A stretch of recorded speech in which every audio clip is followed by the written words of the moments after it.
morning. Thank you for availing yourselves for this panel discussion on technology enhanced learning. And the purpose of this discussion is to get your experiences and your views on using teaching and learning technologies within higher education. And first of all, I'd like each one of you to introduce yourselves. Tell us, what discipline you're registered with and which course you're actually doing. Good morning, everyone. My name is Maximino Costumado, and I'm a PhD candidate in the discipline of community development. Besides, I'm also a tutor and academic development assistant. Good morning. My name is Siyabonga Mjuli. I'm doing my master's in development studies, and I'm also a tutor and ADO assistant in community development. Good morning, everyone. My name is Fikile Dube. I'm doing community and development studies under the School of Britain Development Studies. Good morning. My name is Kule Opero, doing my master's in research in community development. Also a tutor and assisting ADO for community development. Good morning, everyone. My name is Annele Mtimbu. I'm currently doing my master's in town and regional planning under the School of Built Environment and Development Studies. Morning, everyone. My name is Nadi Mwazi. I do honors degree in community development. Also a class representative in community development. Good morning, everyone. My name is Solishan Drawe. I'm doing final year architectural studies, and I'm also a Graphisoft ArchiCAD representative for campus UKZN. Sanibona, mina ngolindani Maphumulo. I'm an ADO for the School of Built Environment Development Studies, focused in community development. I'm currently doing my master's in development studies. Thank you. Thank you. And by the way, whoever feels like speaking in Zulu, that is fine as well. Okay. So it's entirely up to you which language you want to use. And okay, now please tell us when it's your understanding of a university student. What do you understand by the concept of a university student? What is a university student really?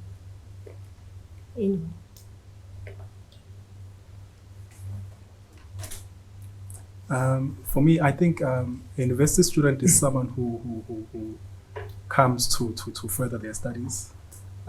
So there will be a lot of context learning where you attend lectures and you attend tutorials, and you're supposed to meet a certain requirement in order to pass modules and also obtain your degree. So there's a lot of interaction between either lecturers and students, as well as making sure that learners are also supported. So universities also have support channels for students as well. Anyone else? I think being a university student, it's just a matter of being registered to a university. Then you are a student of a university.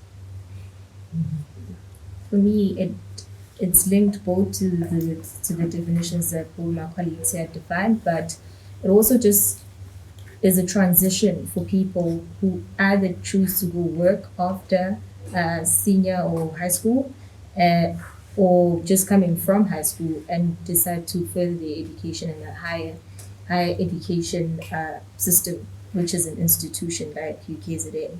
They further their knowledge, they engage, and it's a different environment. So university students is someone that continues with their studies, but at a different platform with different horizons. And from your perspectives, what are the responsibilities of a university student? I think the main responsibility is make sure that he does his tasks, assignments on time, because every student, I believe, their ultimate goal is to finish their courses and modules. So That's the main responsibility, and of course, and abide with the regulations and of the university as an institution. Ngokwami, I would say a student, or responsibility of a student is to acquire knowledge and to gain skill as far as possible. So as a student, you do whatever it takes for you to acquire knowledge and skill and to grow in terms of wisdom and your career path as well. Now, in relation to the skills, what are the skills or attributes that you think the university students need to have? I think one of the most important one is to be able to ukwenza ama-computer skills, ukwazi ukubhala, ukwazi ukutypa, ukwazi ukwenza i-research, ukwazi ukwenza izinto ezokwazi ukuthi zikwazi ukusiza njengakade beshilo ukuthi abafethu ukuthi uyakwazi ukuthi ufederate i-career yakho into oyifunayo empilweni yakho. Bese mhlawumbe ufuna ukuba uthisha, uyazi uma-skills ukuba uthisha yini uzoyenza leyo nto leyo ukuthi ukwazi ukuba uthisha ongcono, more right.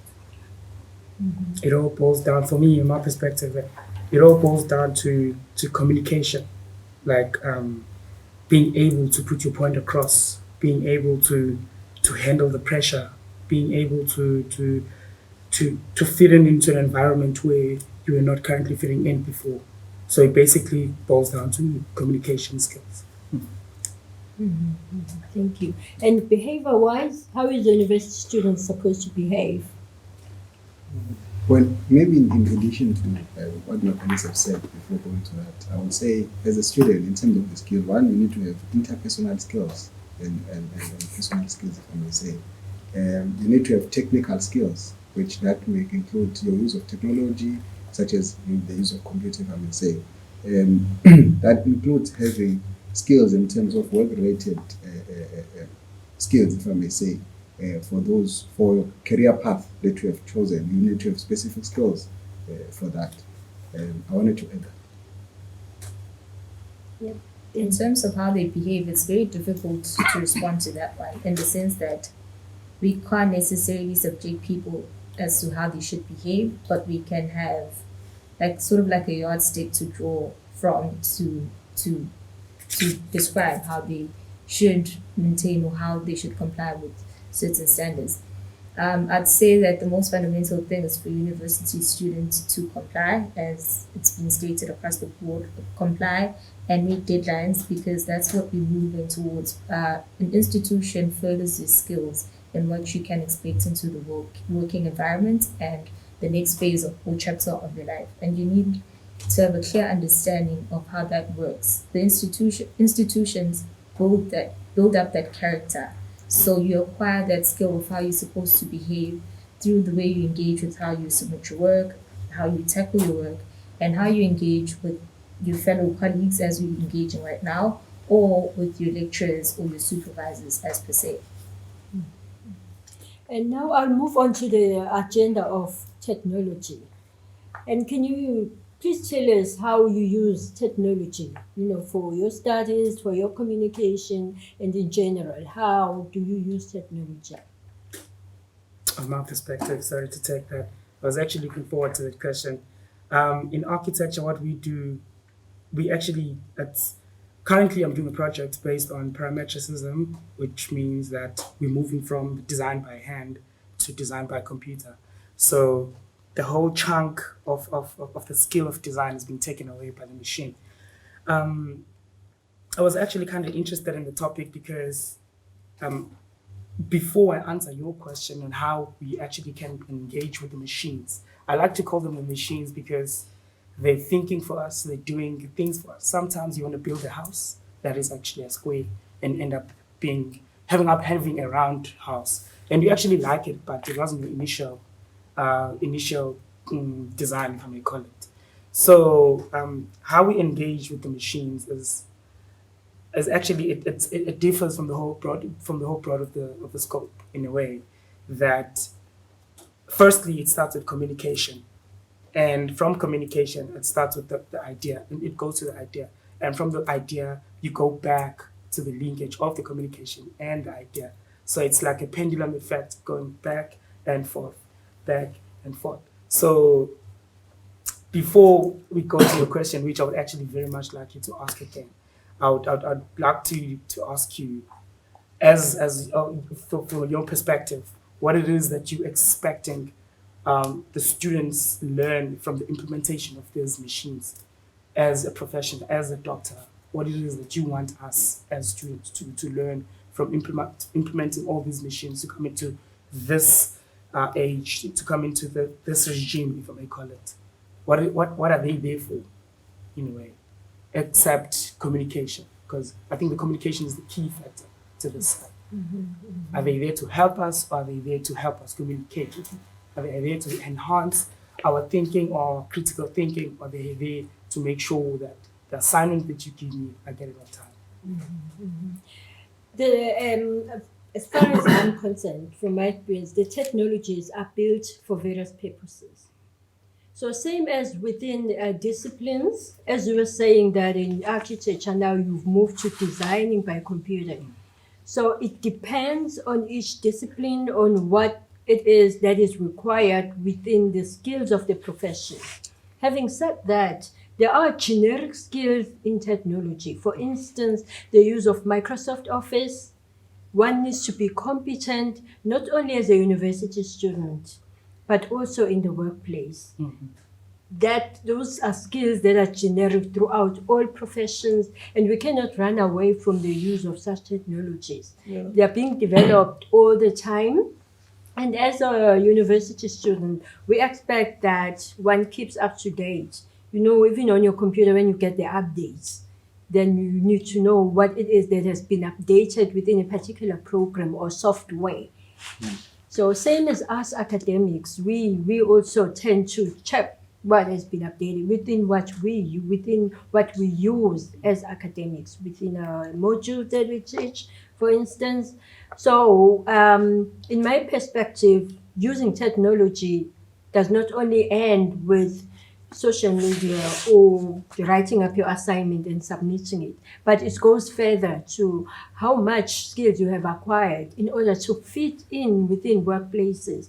So hopefully in the future we may have within our panel someone from a particular profession who would explain exactly the importance of technology, or even without them being here. There are so many ways that you can communicate with them using technology. So that I would just say briefly, explain it in that way. Interesting you say that, because that's very important in the essence that we're moving from a very, like you mentioned, that drawing by hand. A lot of the things that we were doing in the past were by hand, but we're moving in a technocratic way, and everything is becoming very technocratic because it's perceived as efficient. So companies, institutions, people want to be more efficient. In order to do more at a more suppressed time, you'll try to tackle on, or you'll use technology to enhance or make whatever you're doing more faster. Writing by hand takes quite a long time, especially depending on how you write and how fast it takes. It takes quite a number of time. You get tired as you're doing it. I'm not saying typing you don't, but you compare the two and you could type work faster as compared to writing it by hand. And at the same time, you're doing research.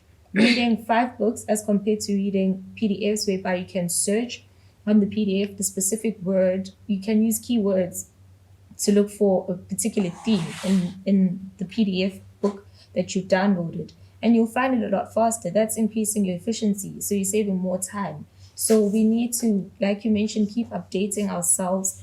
And we can't ignore the fact that we move into this technocratic time. So you need to balance the two. In as much as other people prefer the older version or the more traditional way of life, they also have to be accommodative of the transition that companies and institutions are getting into. That's why, as outlined by my other colleagues, is that it's important that a university student has the necessary skills to use either besides software, because a lot of the built environment courses that we have, they're very technocratic in the sense that, as he's highlighted, that we use ArchiCAD, we use GIS, we use these different softwares to analyze or to show our work in a visual manner. But for another person, you might be using just Microsoft Word to type your work. Those are the skills that you need to know And it's not only restricted to the built environment. What if someone wants to know? They'll engage with the technocratic times to understand software to enhance their learning. It's just a matter of acquiring the necessary skills you want to better yourself. Just to add to that, I think the university space it actually provides students with enough time, first of all, because if you're doing your bachelor's degree, you have 3 years. And within those 3 years, you can actually acquire those skills. Because I feel like in the workplace, no one will actually sit down and teach you how to do Excel. And Excel and Microsoft and even PowerPoint is one of the key critical skills that you need in the workplace. So university environment, it actually provides that setting for students, and it provides the technology as well in terms of computer lens, in terms of projectors that are used. So I think students should focus on not only the academics, but only obtaining those skills moving towards the workplace. Then I'm sorry to ask this question. I heard you speaking about sustainability in a way. So we're sustaining the communication, but who's getting smarter and who's getting dumber between the two? Because if you're sustaining the accessibility, that means you're going to help me type faster, yes. But that means the machine is helping me type, because it's going to tell me when I'm writing a wrong spelling. It's going to tell me when my line is not straight enough.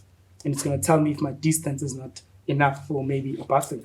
And I need a 1.9 for a bathroom, and if I have 1.8, and it's going to tell me. And when does the anthropometric studies fit in? When does the linguistics, the language, the communication fit in? How do we incorporate that? How do we link the bridge between those two entities? Let's get some contribution. I think I believe that as a global citizen, we cannot be afraid of technology, and as academics, it's even much deep, because we are building knowledge. We are trying to advance the knowledge, and any technology that's available for us has a potential to build us personally and build us as professionals. And I believe all the challenge, like yourself was saying about the fact that now you cannot design by your hands, you also need to update yourself in terms of your way of thinking. And I think that's how technology has to be aligned with the human side of things. So I'm not afraid of technology, and those nowadays technology help us actually have a platform for us to as a person, as a student, as a professional, no matter which technology here we are talking about, if you get the skills, you are expert in whatever, I'm sure that that's a way to build yourself to the next phase of your life. And then it goes back to the pendulum effect that I was saying. The skills that were perceived indigenous back then is what we're trying to go back to right now. For an example, if I go to an architectural firm and showcase my skills that I can sketch by hand, and then they will want to have me in their design team because I can. But before then, everyone is sketching by hand. And if you had skills to draw by computer, they would want to have you in that design team. So you see the pendulum effect I was talking about. And to say what, I believe that nothing is static, even technology. And what we have today as a technology might be obsolete in next years, right? But something has to move on, Okay. and certain skills will still be needed according to what the realities of the time. Demand. Yes, and the demand. Can I just add on what he said with regards to what you're referring to as a company, an architectural company wanting your skills that you can sketch by hand, whereas others would want your skills whereby you can use technology to draw. One of the reasons why you'd find in such companies is that, be it architecture or planning or housing, when you're consulting with the client or when you're meeting with the potential investor who wants you to develop something, you can't I'm not saying it's impossible, but it takes time to do a design, right? You can't just complete a full design on a computer as they're talking, trying to incorporate every single idea that's being articulated to you. So you need both skills. You need to know when to use certain skills and at what time. You can have an access to a paper, do a generic sketch. Oh, you want this? This is what you're thinking? That way you're opening up your mind and they can not necessarily see the whole thing as it would be with the final product that you'll produce when you finish and be like, this is what I came up with. This is how your structure would look. But this is what I've created. And this is more or less something that you can see on paper. That's when the firewalls come in, because whatever it is that you can do by hand, sometimes the restrictions come when you have to put it on a computer because it doesn't come exactly as you were sketching it by hand. So there's that firewall that we need to breach in a way. Like, for example, a professional architect, Zaha Hadid created her own software to do all the designs, because everything that she did by hand, it could not be taken to BIM for it to model it on ArchiCAD or any other design platform. Yeah, just to intervene a bit, this is a very interesting topic. However, can you think of whether really technology can replace the human factor? Some of the answers I've already heard from some of you. But really, in reality, can technology replace the human factor? Having said that, what you have mentioned about the architects who designed their own software, I think that the use of technology plus our brains, our experiences, our hand lead to more innovations. So one can combine the two, the knowledge that you have, the skills, the actual practical skills that you have as a human, then you can manipulate technology, to come up with an innovation that will help in the future development of the profession where you are. I think it's possible. We already in the fourth industrial revolution, which involves artificial intelligence and robotics. So there's a lot of experimenting on building artificial intelligence that will end up replacing that human factor. But it also depends on which discipline. Let's say maybe in manufacturing, it's much easier to now put robotics to replace human labor. But in some disciplines, I think it will be a bit challenging. But we are already on that phase where now robots will start replacing the humans. So it's moving towards that fourth industrial revolution. Thank you. Yeah, ngizobuyela back kancane to answer the question, to the initial question, which was what normally or what kind of technology we engage with in our learning and what we use it for. And then I think that perhaps in some way would answer the second question to say, one, maybe to outline, we'll use our laptop or computers for various reasons, typing, studying and stuff, and there are reasons behind that. We use our cell phones, perhaps for communication, for easy access, as mobile digit.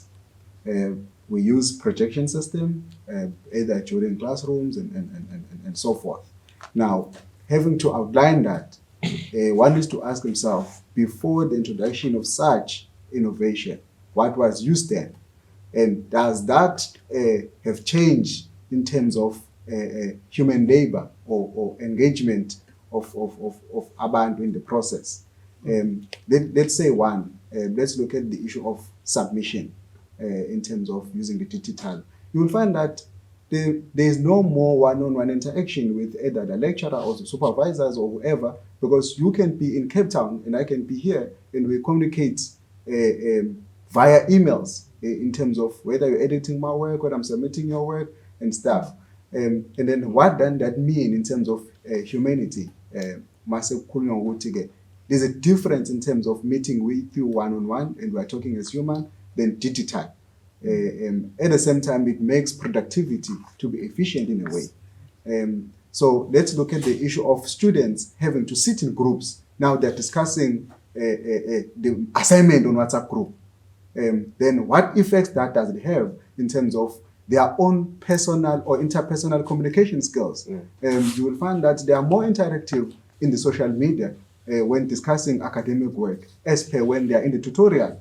Student won't come in the tutorial because someone will be audio recording the tutorial to share with others. And then what does that mean in terms of further learning? So what I can say is whether we're looking at it from an industrial perspective, whether we're looking from a social perspective, there are dilemmas involved in terms of productivity and social interaction that involves that. That can include the issue of employment, that can also include the issue of productivity in a sense. Thank you. And any more input on how you use technology in your disciplines? Can you have more examples?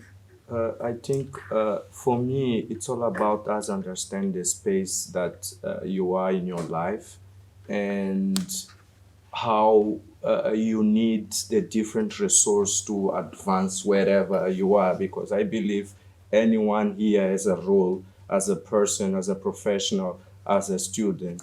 And for myself, I feel that I'm trying to take advantage of technology for my personal benefits, and that means I have to evaluate first what are my skills and what those skills are needed for, and have that in mind.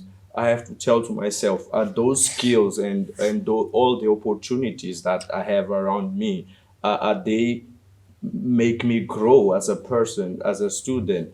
And if yes, what else can I take advantage? And for us, we have the opportunity to be part of a platform as a UKZN with all the technology and resource, human resource and technical resource. And we need to get those to be part of that advancement. That's what I believe. And for me, I'm taking advantage of all the different programs. Let's say, for example, I'm in a stage now of defining my methodology for my research, and for me, I'm using technology actually to advance the knowledge, because it's all about mixing everything, the human side of things with the technology. Like GIS, for example, it's a software that brings us close to our reality, right? I can talk about issues that before I would need 100 pages to share with people. But nowadays with GIS, all I need is few maps, and I can tell you the story that before would not be possible to say, right? We have Moodle, for example. Moodle, it's another platform that was created that it's helping a lot of students. And some students, they lack skills to go to Google, straight to Google, and get their articles. But they can go to Moodle and they will access those. So that's how I look. And can you share your experiences on using Moodle? Whether you just share your experiences on using Moodle. I think Moodle has been efficient to students, but both. I'm not sure if I'm good to say this. Some of the supervisors or lecturers are technophobes. They do not know how to operate Moodle.